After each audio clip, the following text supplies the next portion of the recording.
It's Monday, May 20, 2024. I'm Albert Mohler, and this is The Briefing, a daily analysis of news and events from a Christian worldview. You know, most colleges would like to think that every once in a while someone would take note of a commencement address given at the college. That's usually not the case. And especially, it's rare that you would have, say, a commencement address given at a small Catholic institution in rural Kansas make national headlines. But that's exactly what happened in recent days when Harrison Butker, three-time Super Bowl champion kicker for the Kansas City Chiefs, went to Benedictine College in Atchison, Kansas, and delivered a commencement address. Now, in one sense, the college knew that some kind of controversy was likely to happen, and that's because Harrison Butker had given a commencement address a year ago at Georgia Tech. That's his alma mater and where he played also on the football team. On that occasion, Harrison Butker had also articulated a conservative Catholic understanding of marriage and the family and had encouraged the young people at Georgia Tech to understand the priority of being husbands and wives, fathers and mothers, and he underlined the fact that there are different roles for men and women. Well, that was Georgia Tech, and that was then. This is Benedictine College, and this is now. Now, putting it all together, it is clear that the national media may have been, in one sense, just waiting for this. On the other hand, it's also true that Harrison Butker took the opportunity to make headlines, knowing that he was likely to do so. Now, don't hear that as a word of criticism. In the case of what he actually said in his commencement address, what you have here is traditional Catholic understandings of marriage and the family, traditional Catholic understandings of the roles of men and women made quite clear in the context of an address to young people graduating from college. Now, we're going to take a closer look at what he actually had to say. But I want to go further and just point out that even as the positions, the ideas, the convictions that Harrison Butker had articulated in this address are distinctively Catholic in the sense of not being secular, they are also very much in consistency with biblical Christianity, which is to say, in this sense, biblically minded Protestants actually are pretty close to being in total agreement with Harrison Butker as a traditionalist Roman Catholic on these questions. Now, obviously, there are some distinctions, but the main thrust is that Harrison Butker dared to say that men and women are different and have different roles, and in particular, he gained headlines because he spoke to the distinctive role of women in particular, and speaking to the fact that they wanted, in the main, to be wives and mothers, and that he would just say that out loud, basically, and it was something he meant to affirm, and in a fairly frank and friendly way. Harrison Butker pretty much got right to the controversy very early in his address, and just considered these pointed comments. He spoke of COVID as a background in which many larger moral issues loomed, quote, things like abortion, IVF surrogacy, euthanasia, as well as growing support for degenerate cultural values in media, all stem, he said, from the pervasiveness of disorder, end quote. Then he went on to say, and I quote again, our own nation is led by a man who publicly and proudly proclaims his Catholic faith, but at the same time is delusional enough to make the sign of the cross during a pro-abortion rally. He went on to say, he's been so vocal in his support for the murder of innocent babies that I'm sure to many people it appears that you can be both Catholic and pro-choice. He goes on to say, he is not alone, end quote. Now, something very interesting is going on here, and it's a very important rhetorical strategy. It's important we decode for a moment what's going on here. Harrison Butker's in trouble, especially among liberal Catholics, because he dares to say, just follow me here, that there are good Catholics and bad Catholics. The good Catholics are those who hold to Catholic doctrine and live lives in consistency with that doctrine. The bad Catholics, he doesn't use the term, but that's exactly what he's saying here, defy church doctrine in their policies, in their understanding, in their positions, and in their lives, and yet they claim to be practicing Catholics, and sometimes are often described simply by their activity as faithful Catholics. Now, I have to hold out a caveat here that sometimes the way the Catholic Church deals with these things is a part of the confusion, because you also have major Catholic leaders who want to speak of someone like President Biden as the nation's most prominent Roman Catholic. When it comes to that kind of confusion, honestly, you can't have it both ways. But Harrison Butker is making a serious point here, and this is where we need to understand that this is not just a Catholic issue. Here, the Kansas City Chiefs kicker is pointing to the President of the United States, who is famously, by his own self-identification over and over again, he identifies as a Catholic to his own political advantage, but he is basically living in defiance of the teachings of the Roman Catholic Church, so much so that, as we discussed on the briefing a matter of weeks ago, prominent American Catholic leaders, including archbishops, have raised the question as to exactly how the Catholic Church should respond to a Joe Biden. But let's just go on and say that Harrison Butker's main point was not to speak about President Biden, as interesting, frankly, as that was, but to speak to the graduates of Benedictine College. And here again, he dared to be a heretic of sorts, at least in terms of modern secularism, because he did speak to the graduates, but I think what many in the media have missed as they've gone after what they believe to be controversial comments, I think he did something extremely significant when he dared even to address the graduates as ladies and young gentlemen. And he was speaking to men and women with different reference. And that's something that's basically politically incorrect these days. But Harrison Butker did so intentionally. And remember, he did so last year in a secular context at Georgia Tech. But now in a Catholic context, he basically took the gloves off. And he did speak to young women and young men. It's his comments to the women, the young women graduates of Benedictine College. Those comments have attracted the majority of the outrage and the cultural attention, the media fascination. So let's just pause for a moment and look at what he said to the young women graduates of Benedictine College. What is it that made people so angry? Butker said, quote, "For the ladies present today, congratulations on an amazing accomplishment. You should be proud of all you have achieved to this point in your young lives." He went on to say, "I want to speak directly to you briefly because I think it is you, the women, who have had the most diabolical lies told to you." Let's just pause there for a moment, say, end quote, let's understand what's going on here. An NFL kicker, a professional football player, went to a Catholic school and dared to speak to the women graduates of that small Catholic school in terms of Catholic doctrine, and he went on to tell them that they have been the subject of lies. You have had the most diabolical lies told to you. He then said, quote, "How many of you are sitting here now about to cross this stage and are thinking about all the promotions and titles you're going to get in your career?" He went on to say, quote, "Some of you may go on to lead successful careers in the world, but I would venture to guess that the majority of you are most excited about your marriage and the children you will bring into this world," end quote. He went on then to speak as a tribute to his wife, Isabel, but here's the point I want to make. This is a daring comment. This is a very courageous speech. And by the way, he's either right or he's wrong. And I'm going to say that in the main, he's emphatically right.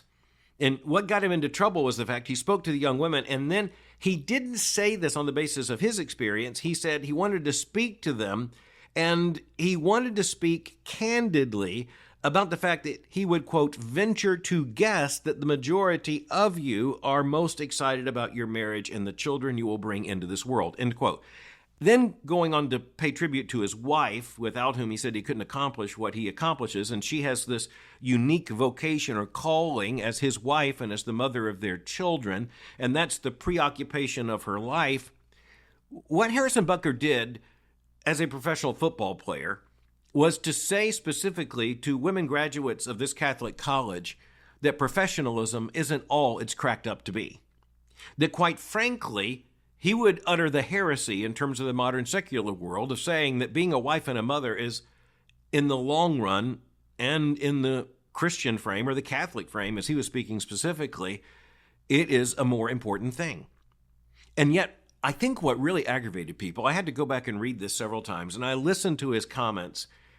As I listened, it was clear in his voice that what he was saying is he really believes this is so. And I'll go on to say I think he's right. I believe that it's so too.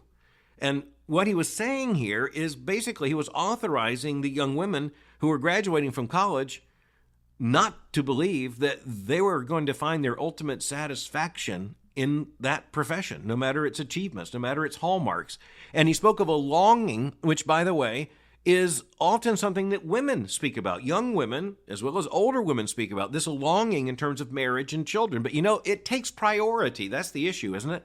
Because if you give yourself for many years to a profession as a young woman, you are basically, in many ways, cut out of at least a full-time attentiveness to being a wife and a mother. Now, I'm not saying that such things are impossible. That's beyond the conversation today. I'm just saying that I think Harrison Butker got himself into big trouble here by saying something that's not only controversial, but I think something that's basically true, especially when he spoke of yearnings.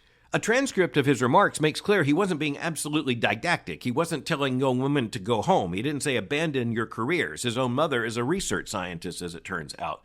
But he is emphatically underlining the fact that there is a superior vocation to any secular earthly profession.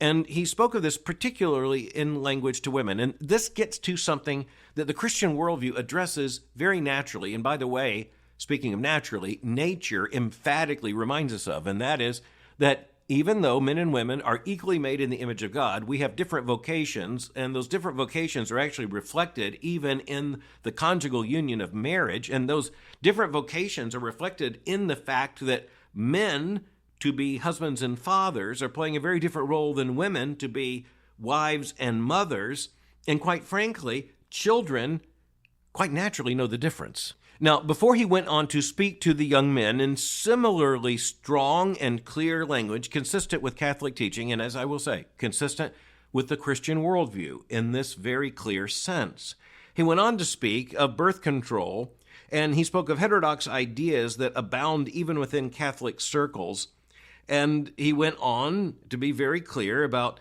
his affirmation of Catholic teaching concerning artificial birth control. So he said that, and that makes very clear the priority of children. But then he moved on to speak to the gentlemen, the young male graduates, the young men. And he said this, quote, "To the gentlemen here today, part of what plagues our society is this lie that has been told to you that men are not necessary in the home or in our communities.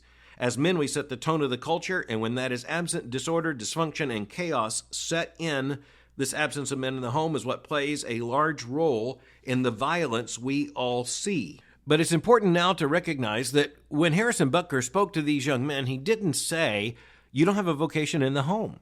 As a matter of fact, he underlined the fact that men do have a vocation in the home. That's something that's also countercultural. He didn't say to the women, you simply go home, and men, you go into the world.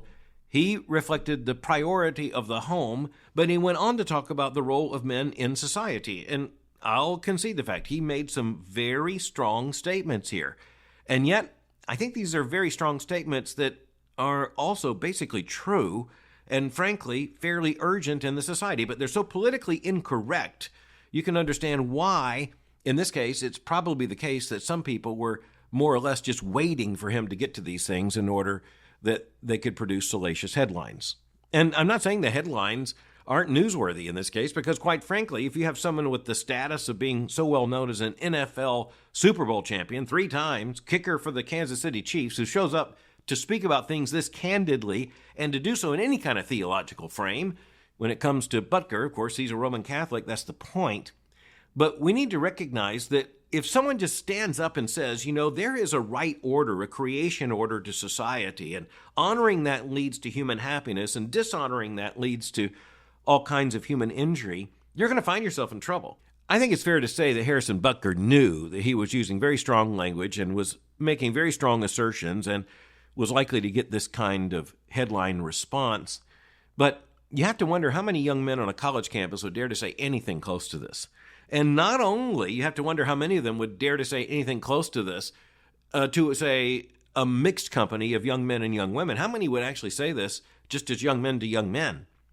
And I also have to wonder, and obviously I'm not in a position to answer this question, I have to wonder how many of the young women who were in that crowd that day actually, in moral and personal terms, resonated with what Harrison Butker had to say. I wonder how many of them would be absolutely castigated by many of their friends, perhaps even some in their family, and would be isolated for all kinds of ridicule and scorn if they said, on that issue of yearning, he's pretty much absolutely right. Now, Harrison Butker went on to speak of other things, such as the traditional Latin Mass that are of interest to conservative Catholics. I'm going to let them deal with that. I'm simply going to say, when you look at this, you recognize this headline news story that got so much attention over the weekend really is worthy of some of our attention. And frankly, the content of this speech, and in many paragraphs, the exact wording that Harrison Butker used here reflects a lot of thought and frankly, a lot of courage. Sometimes I think we are absolutely shocked to see obviously true things said in public because they aren't said very often. And I'll also be honest and say, as much as I address these issues myself and so many other Christians do as well, I think we have to acknowledge that there's a certain knowledge that blowback is going to come even from some Christian circles, and that includes Protestant evangelical circles where, quite frankly, this kind of thing is treated as a Neanderthal recidivism. It is also interesting, if predictable, that some people, particularly in the culture, and maybe more even specifically in the liberal media, called for action to be taken by the Kansas City Chiefs to repudiate, perhaps even to fire Harrison Butker, to do something about this. You can't allow this kind of thing to be said by someone who wears your team's uniform.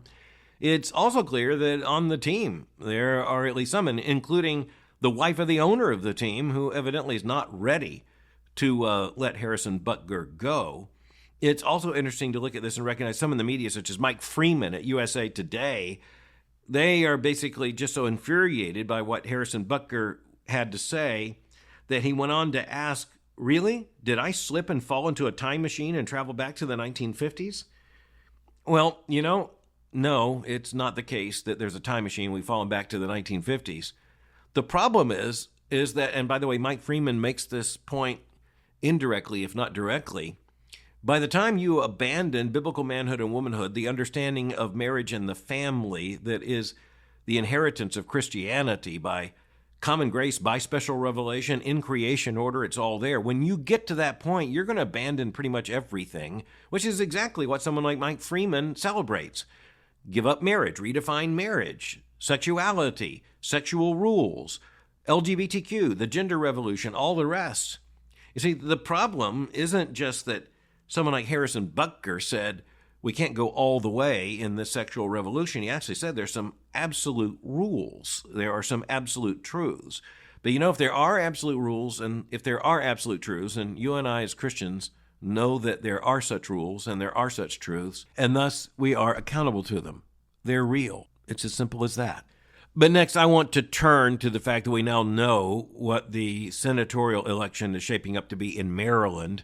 In November, after Maryland's primary, we know that the two candidates that are going to be running to fill the slot of retiring U.S. Senator Ben Cardin, they're going to be Angela Alsobrooks, who is the county executive of Prince George's County, and the recently retired former two-term governor of the state of Maryland, Republican Larry Hogan. And so those are the two nominees. They're going to face off against one another, but that's not really the big news. The big news is simply on the side of Larry Hogan, who in the course of the last several days has basically done a 180-degree turn on the issue of abortion. So when you have Larry Hogan running for governor twice, he was the 62nd governor of the state of Maryland from 2015 to 2023, Larry Hogan was understood to be kind of vaguely pro-life. But he has now come out entirely, and in what he claims is consistently pro-choice.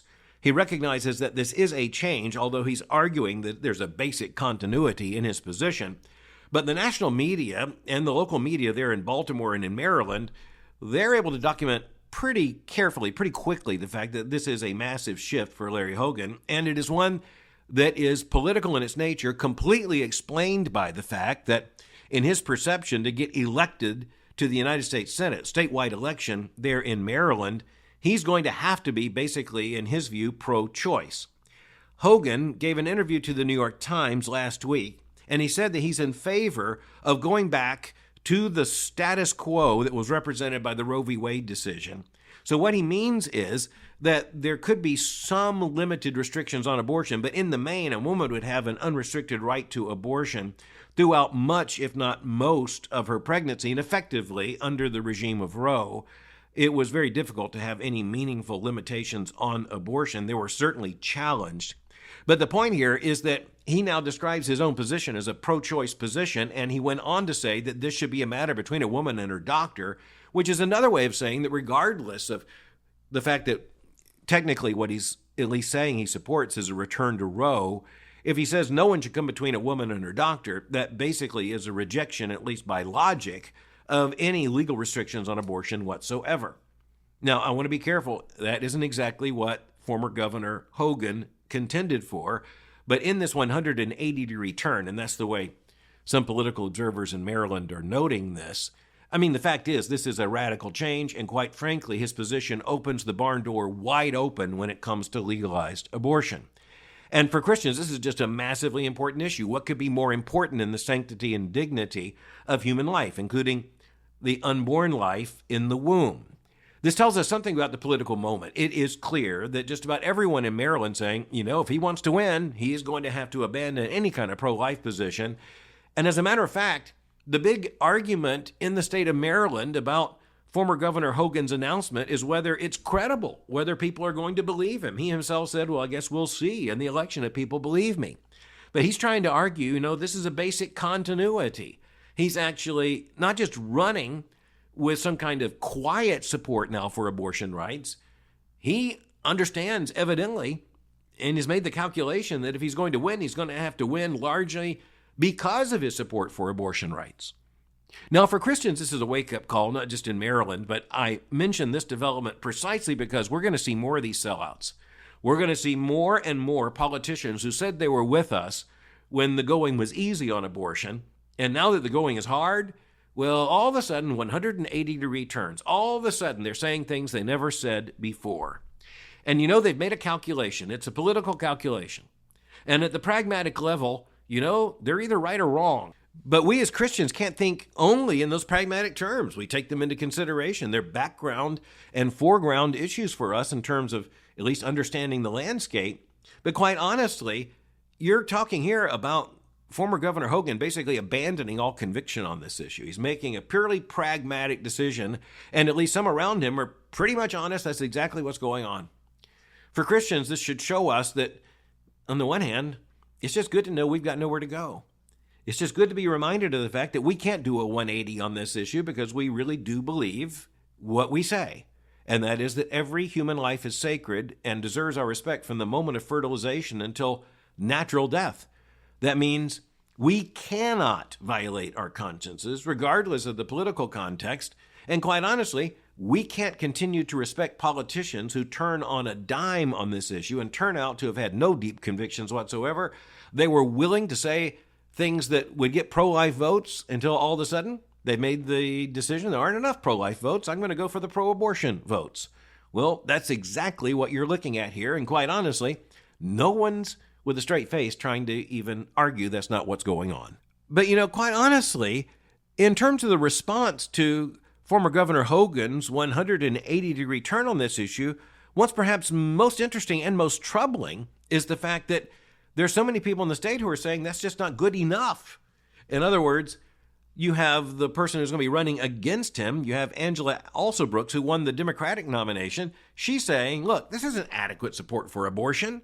So that just shows you how on the left, they're going for broke on the abortion issue. They think they have the wind at their back. And so even if someone like Larry Hogan abandons any kind of pro-life position for basically a pro-choice, he would say, or a pro-abortion position, well, even that's not going to be good enough. You're going to have to come out in avid support of abortion. You're going to have to come out and basically say that abortion is a moral good. Or you're going to have to just refuse to acknowledge any morality to the situation whatsoever and just reduce it, like the pro-abortion movement insists on reducing it, to a matter between a woman and her doctor, as if there are no moral considerations and there's no other party of consideration at all. But there's another response to Hogan's announcement that's worthy of our attention. This one comes from Ed Kilgore, a political columnist, and he's writing in New York Magazine. And his article is entitled Larry Hogan and the Lost Tradition of Pro-Choice Republicanism. He makes the point that if you go back to the early 1970s, support for abortion among Democrats and Republicans, for instance, in the Senate, was basically equal, something like 40% of Republicans and 40% of Democrats fully supportive of abortion, some opposed and others somewhere in between. And that's not unfair. If you go back to the early 1970s, quite honestly, you're going to find some pro-abortion Republicans and you're going to find some pro-life Democrats. But the point is, we're not in the 1970s. By the time this issue has worked its way through the political process, through successive elections, and in particular, presidential elections every 4 years. You go through the moral and legal constitutional transformations of the United States over the course of, say, the period from 1970 to the present. Take that 50 years. Well, here's the bottom line. As you do look at that period, the two parties now have fundamentally different identities on these basic issues, and that includes abortion. Frankly, it's really hard to imagine right now anyone close to prominence in the Democratic Party or statewide election in most states in the Democratic Party who's not avidly pro-abortion. And I didn't say pro-choice, and I intentionally didn't say pro-choice. I mean pro-abortion. And frankly, it's hard to imagine, or at least it was until maybe we need to wonder about it today. At least over the course of the last several decades, it's pretty much impossible to imagine someone getting close to leadership in the Republican Party who isn't pretty consistently pro-life, at least in terms of declared position. Now, is President Trump running for re-election changing all that? Is the Republican Party going to change on this issue? Is it the case that Larry Hogan's now a sign of the future? Is this a pattern others are going to follow? Well, we'll have to see. And we're going to have to watch this issue very closely. But today I also want to recognize, as we close the briefing, that big news came from Iran just last night with the indication that Iran's president is believed to have died in a very significant helicopter crash that also took the lives, it is believed, of many other Iranian leaders. And so we need to recognize this is a major news story, and quite frankly, this is something that is likely to capture a great deal of the world's attention over the next several days. Now, there are all kinds of unanswered questions. What happened to the helicopter? Why in the world was the helicopter flying in a mountainous region in the fog? Who came up with that plan? As of the last several hours, the Associated Press is reporting from Dubai, and I quote, rescuers found a helicopter that was carrying Iranian President Ibrahim Raisi, the country's foreign minister, and other officials that had apparently crashed in the mountainous regions northwest of Iran the day before, though no sign of life was detected. Now, one of the things we have to keep in mind is that Iran has been playing a very malevolent role as a Shiite Islamic state and theocracy, and Raisi was considered to be perhaps next in line to be the Grand Ayatollah or the spiritual head. He was already the head of government. And so this is going to raise all kinds of questions about the stability of Iran. It raises huge questions as to how the regime could have allowed something like this to happen. We also just have to factor in this means further instability in a very unstable and dangerous part of the world. So we'll be tracking this story with you.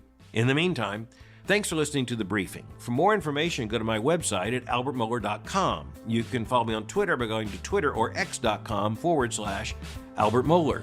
For information on the Southern Baptist Theological Seminary, go to sbts.edu. For information on Boyce College, just go to boycecollege.com. I'm speaking to you from Spartanburg, South Carolina, and I'll meet you again tomorrow for The Briefing.